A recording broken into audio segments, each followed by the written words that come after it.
Hello, everybody, and thanks for joining today's episode of Trade the Chain. I'm here alongside the everyday guy, Doug DeRosa, as well as Trade the Chain's Director of Research and Chief Community Officer, Nick Mancini. Thank you all for stopping by and joining us. We delayed the show today, our daily, because of the FOMC meeting. Nick did give his daily show earlier. But we wanted to wait till it was all done and see some market reaction, and we did see some market reaction. Quickly going to the markets real quick. We did breach $1 trillion of market cap for crypto, and we're going to show you why we did. That's only happened in the last hour or so. Bitcoin price at 22,591, up just under 8%. With a neutral daily sentiment still, and we're going to explain why that is neutral and where we see Bitcoin going in the short term after a really powerful 1 hour engulfing candle to the upside. Daily average sentiment for the overall crypto market is still at neutral, 54 out of 100. We have things like Glimmer from Moonbeam up on the social media content, 191%, up 8.1% in the price action, as well as Sushi, plus 93 in social, up 7.15% in price also, action. Ethereum, not to interrupt you, but Ethereum Classic, which has been a recent darling associated with the Ethereum merge trade. Well, ETC up 26.82% and bullish on the daily with a score of 70. Yeah. And we all know how we love Ethereum Classic. We have on the most bullish for the day, XVS, XRP, ADA, Track, and Glimmer from Moonbeam as well. Here we look, we see what's happening in the last hour on the 1 hour price chart. Bitcoin is leading a bunch of others as well, slightly to the upside in the short term. But look at the 24-hour change for Solana down there in number 8 position, 10.69%. Polygon Matic, 17.52% in the last 24 hours. And, of course, Bitcoin, 8.14, Ethereum, 15.22. Ethereum has been an accelerated play on both the up and down price action. Today, we're going to talk about the Fed hike, 75 basis points. Even though we are flashing recession signs, look what went on with Bitcoin after that meeting. A huge candle to the upside. So we're going to go over to Nick and have him break it down for us. Nick, what's going on in the markets? Yes, sir. So if you are a Trade the Chain member, you should have received, both in the community and via our weekly newsletter, our expectation for the week. Most importantly, in relation to the FOMC meeting that Alex just mentioned, the predicted hike was 75 basis points as it was telegraphed in the media about a week prior. We got the hike as expected. Earnings yesterday were not as poor as expected either. Although, as Doug, I'm sure will note later, we did miss, but we're moving higher. So, that's we're kind of at that point in the market where if it's not the perspective that's being taken is if it's not that bad of a miss, then it's kind of a good thing. And Microsoft actually had some decent guidance saying that they still predict double-digit growth potentially over the next quarter, which would be pretty positive for them. So the fact that tech earnings weren't that bad, we started to move higher. FOMC came in as expected, of course, move higher. And then we heard, I'm hearing consensus about a dovish tone from the Fed. I heard very much a neutral tone. But I think that people are just kind of taking that continuation anyway, and stocks or S&P is above 400 or 4,000, depending if you're looking at the SPY or futures. And of course, Bitcoin, as you can see on the chart, this large green candle was when the announcement was made, and we've continued higher through Jerome Powell's press conference. We are, of course, extremely overbought. We are at a level where you would expect, potentially a reversal to begin occurring. We are at this POC, heavy liquidity zone, as we can see here, coupled with a previous trading range. So, we really just melted up This RSI actually on the hourly has never been this high in the bear market. Previously, when it was at this levels, if I can zoom out just without it lagging like crazy, see if we can pull up at least one previous level up here. Right around here. It was near the same levels. It's currently at 86, so it got up to like 84, 85. We topped both times. I'm not calling a top yet because we've obviously been extremely depressed, and without an FOMC meeting until September, so very, very far in the future, we could have a situation where we begin to move higher over the summer, and I think many are trying to place bets for that. Now, in relation to what is going to happen with temporary price action, I would assume it would make a lot of sense for this to at least move back down to an area where it traded here. I would say maybe 22K. Potentially the market may completely buck that and pick a higher liquidity zone, which to me first would be 22.4, and then of course there's not a whole lot of interest right here. That doesn't mean it can't continue higher. It just means that it's likely to at least cool off. So in the perspective of the Fed trade, the trade is more or less over. I think anyone longing into 86 RSI in the hourly is a bit overzealous in my opinion, but we could very much just consolidate around here or within this range, that 22 to 22.7 range, form some sort of bull flag or consolidation and continue higher. I think anyone who's making future state bets, long-term bets is really probably looking at the S&P 500 and or the NASDAQ. We have a very strong candle here, very strong 4-hour candle here. And for 4,100 definitely seems to be in the sights for S&P futures. And of course, if this does continue higher and kind of melt up, as they say, I would expect Bitcoin and Ethereum to do similar. Now, Ethereum and Bitcoin will more or less move in tandem. Obviously, Ethereum is a little bit more volatile and stronger than Bitcoin, but very similarly, starting to tag that POC.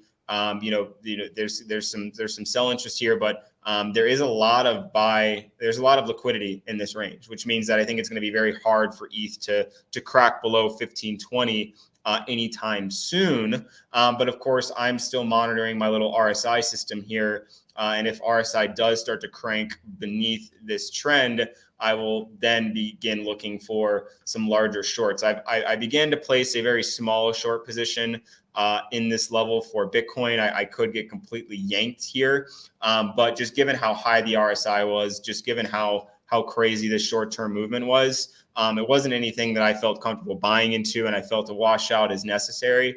So I'm going to try and trade that. But if we get above 22, if we firmly get above 22.8, I'll probably look to close it, as this strength is not anything to be completely messed with unless you're scalping or you're trying to prep for long. So the trade more or less is over, but we have GDP coming tomorrow. GDP comes in higher than expected. That could be the rallying point for higher price action into the weekend.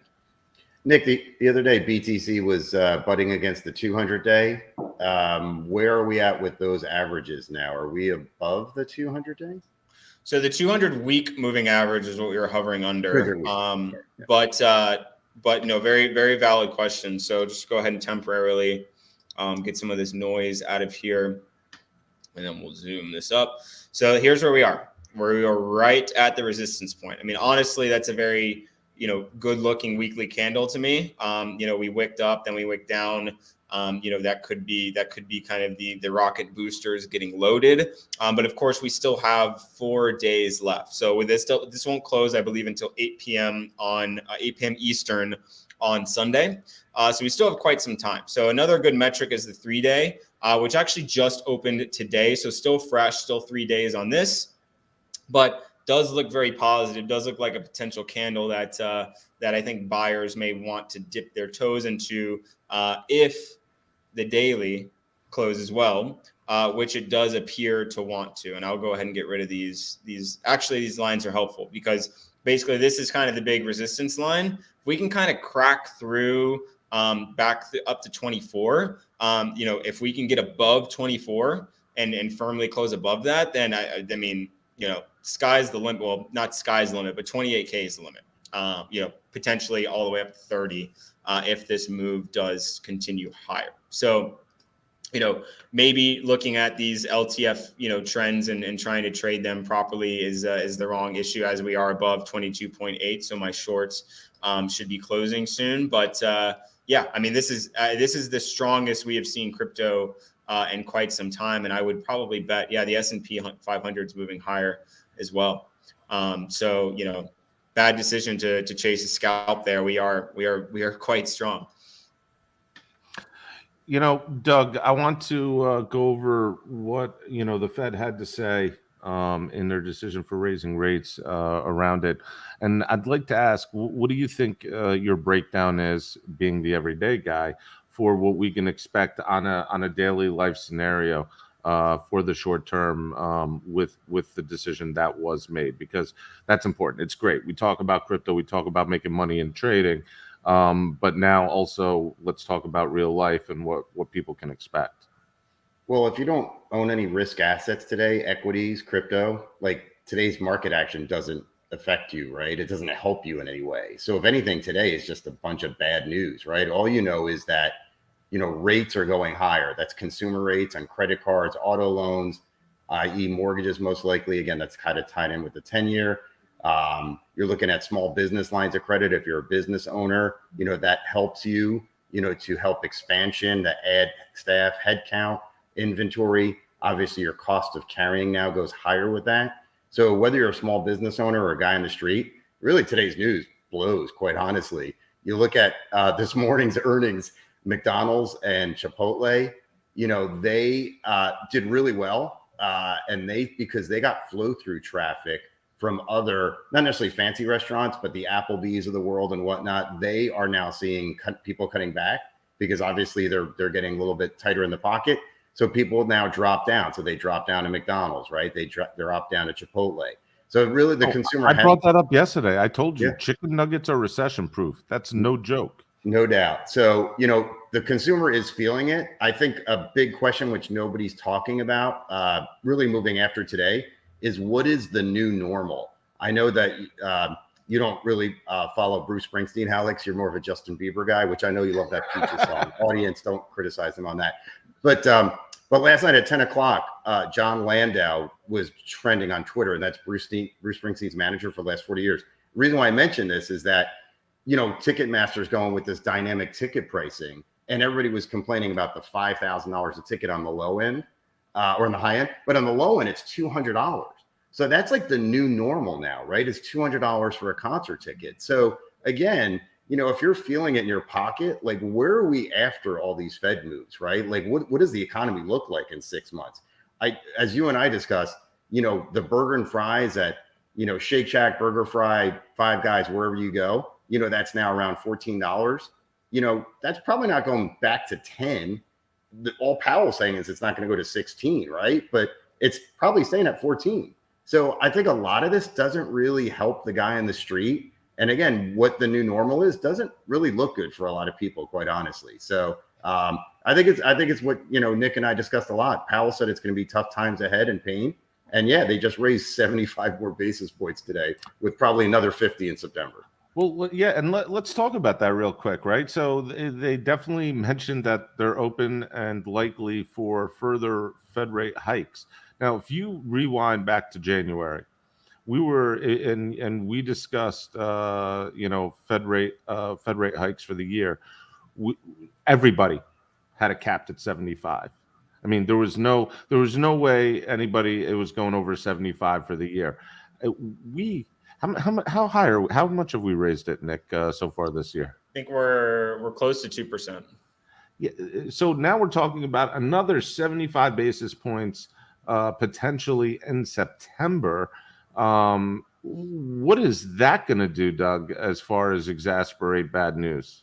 Well, like yesterday, Nick touched on rents, right, which are a huge part right now of the challenge, inflation. And so if you've ever rented before, people know kind of not only the shenanigans, but what apartment complexes do. So when there's a lack of demand or there's vacancies, they don't lower prices. They give away 1 month free, right? So, again, the new normal, if a one bedroom went from $1,200 to $1,500 in Denver, and the economy weakens, it's not dropping back to 1,200. It's staying at 1,500. They're just going to give 1 month, 1 month free. But then next year, if things perk up again, well, now again, you're at 1,500, right? So prices will not drop from here, quite honestly. Some things will at the gas pump, beef, poultry in the supermarket, but other stuff that we kind of day-to-day use, going to Chipotle and ticket prices and, sporting events and entertainment, I really don't see like a regression in that, quite honestly. I think you're just gonna have to get used to it. I think there'll be the Fed's goal is for there to be a slight reduction. I mean, if not, then the inflation is truly sticky. And I think that's probably the biggest. I mean, if rents continue, I mean, we already know we're going into a massive housing issue. But I think, I go back and forth. It's like the Fed is basically telling us 3 to 3.5% by the time like we're done. So I think that's also like they said that again, and I think that might be a reason why the market is, kind of maybe a stupid term here, but double rallying, like it's just really going. Whereas, previous FOMC meetings, like there was a clear deviation. We're really just ripping. Like I've kind of just been watching the ticker tape, and it has not. We're just below 23,000. Yeah. What is going to give us confidence that it goes higher? What level do we have to reach, or are we need to too flip 24. sharply accelerating right now on the 2 1-hour candles? Well, you have to flip 24 to make it bullish. But obviously, I mean, it's attacking these levels with serious strength. I mean, I would not have bet that these hourly candles look the way they did after. I mean, we've just wiped away how many days? Like we've wiped away 4 days worth of losses in 2 hours. Which is crazy. So, I mean, how I haven't seen RSI this high ever, so like I would never tell anyone to buy into this, but clearly if you didn't listen to me 5 minutes ago, you would have made money. So, it's one of those areas where, as for trading right now, it's a fool's errand to dive into whatever price action we're looking at right now. If you didn't have your trade, I'm sorry, wait for this to cool off. Wait for GDP to come up. As for market expectation, although I believe that what Jerome Powell was saying was a bit hawkish in the sense that he's saying that we may still have to continue hike, but he did say higher hikes, but he did say we're going to look at it month to month. And he did basically say that they're telegraphing the same goal for the federal funds rate that they telegraphed a month ago, which is like 3 to 3.5%. That was also in the Wall Street Journal article. So I think, if that is true, then the market sees the light at the end of the tunnel, right? And the other question that smart money is probably asking itself, I consider anyone buying in here en masse to be dumb money. Smart money is saying, is that light at the end of the tunnel an oncoming train? Just because Microsoft had decent earnings now, what happens when consumer debt is, again, all-time high, which, newsflash, it came in today, all-time high again. We're double the rate of GDP right now for consumer debt. So with where we're heading, are people going to be able to pay off that debt? People are already making decisions. We just heard from whether or not to pay their cell phone bills and their cable bills. Next is going to be rent, as Doug, kind of forementioned. So the market is certain now because what Jerome Powell and the media telegraphed us is the same thing for 2 weeks in a row.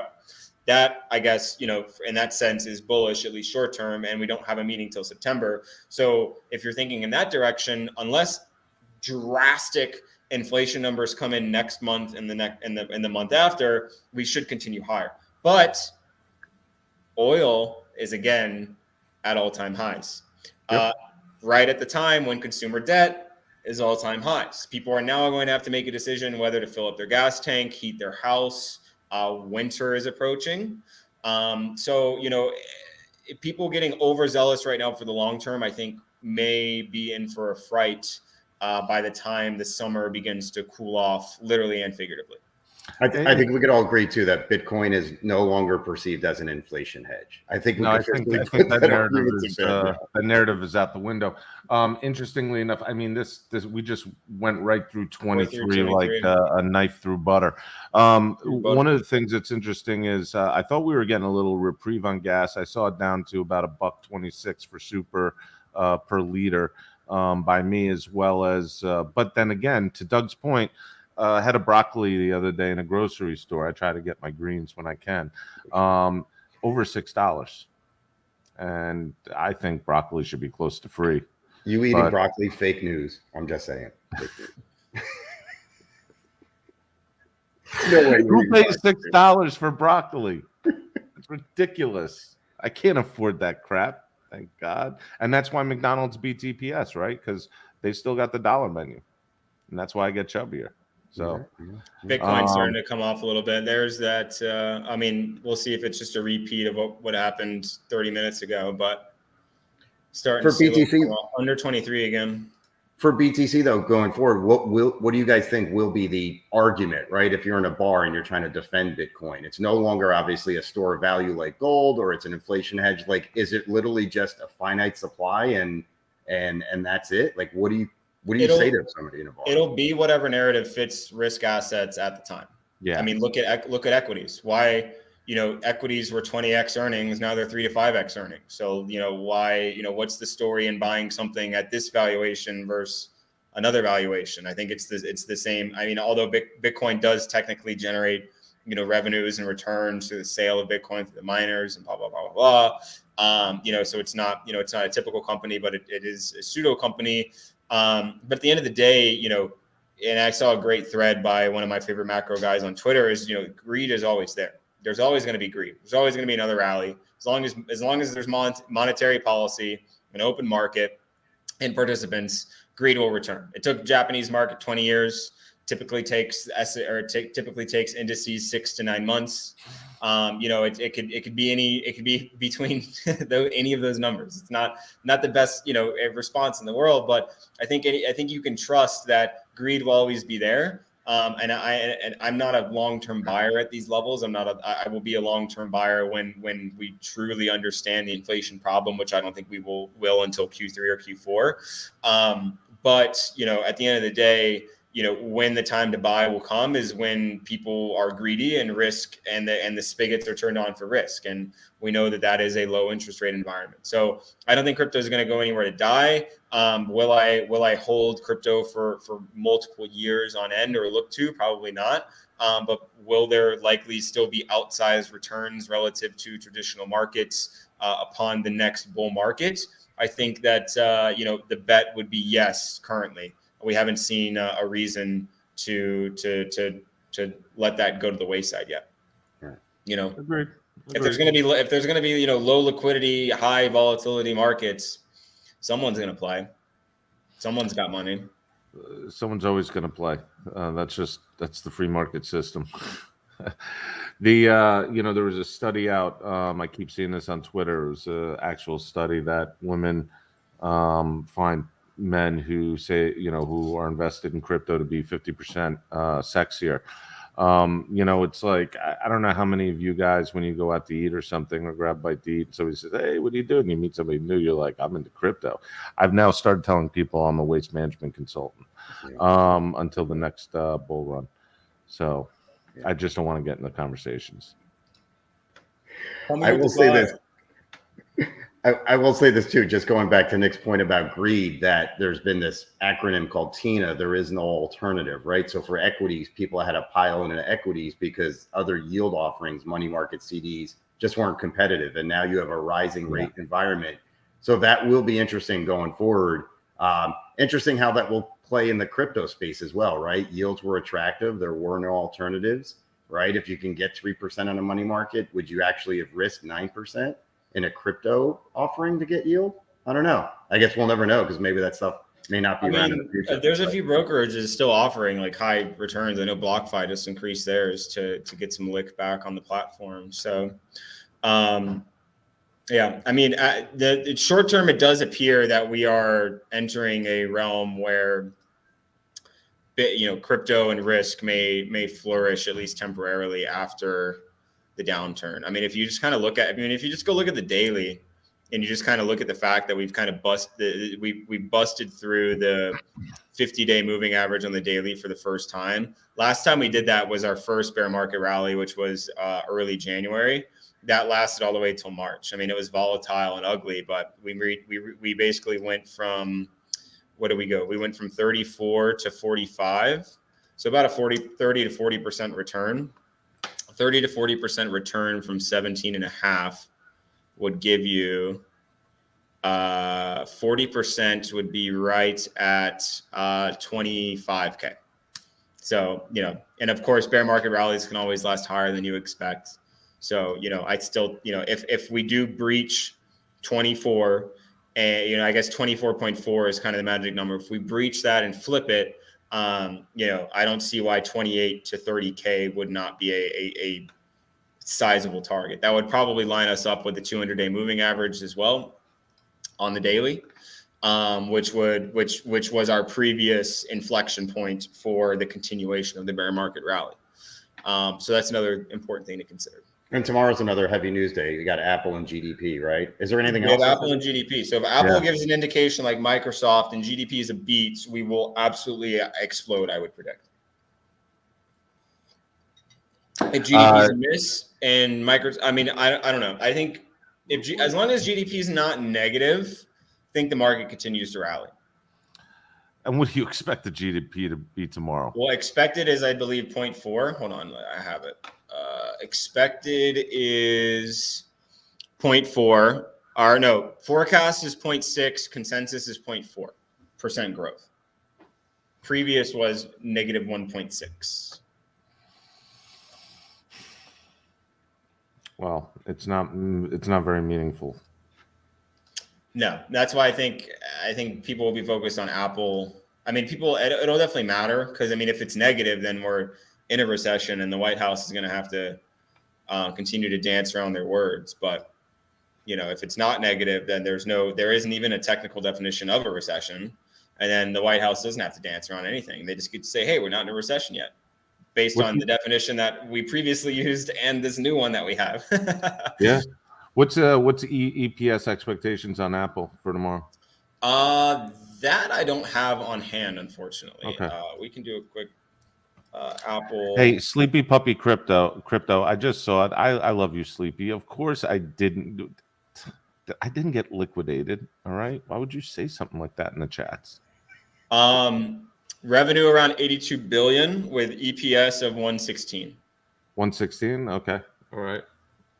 We got that the 1 hour starting to retrace again. We'll see what happens, but we're more than halfway back down the candle for now. So yeah, I would be, if we never ever, no matter how strong a rally is, that much strength is rare. I think anybody longing an 86 RSI on the hourly, I think you're asking to get hurt a bit. I think so that the next biggest liquidity zone beneath current price of 22.7 is 22.4.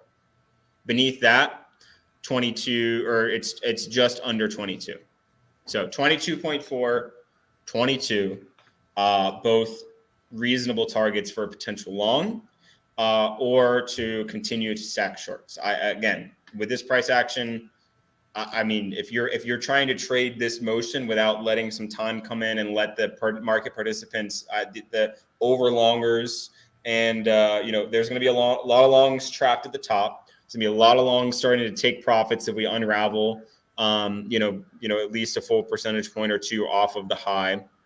And of course, you're going to have market makers attempting to both save this trend as well as flip it on any late longers. So this is dangerous sledding. I would rather wait for those large liquidity zones to come in rather than long late, because it is the market maker's goal to trap those longs and then turn you into liquidity on the other side. As a matter of fact, I won't think about taking any sort of risk on short position until about 22.5. So yeah, I don't even know if I'll be looking for shorts, but I kind of want to wait till this evening. Like I want to wait till like late in the evening. Yeah. Let the Asia session start. Let the Asians figure out how they want to assess the U.S. market trading, and then we'll know a lot more. There it is. Well, Guys, if you haven't subscribed over to the Trade the Chain channel on YouTube for Nick's daily, Monday through Friday daily best 15 minutes you can listen to, way better than this show.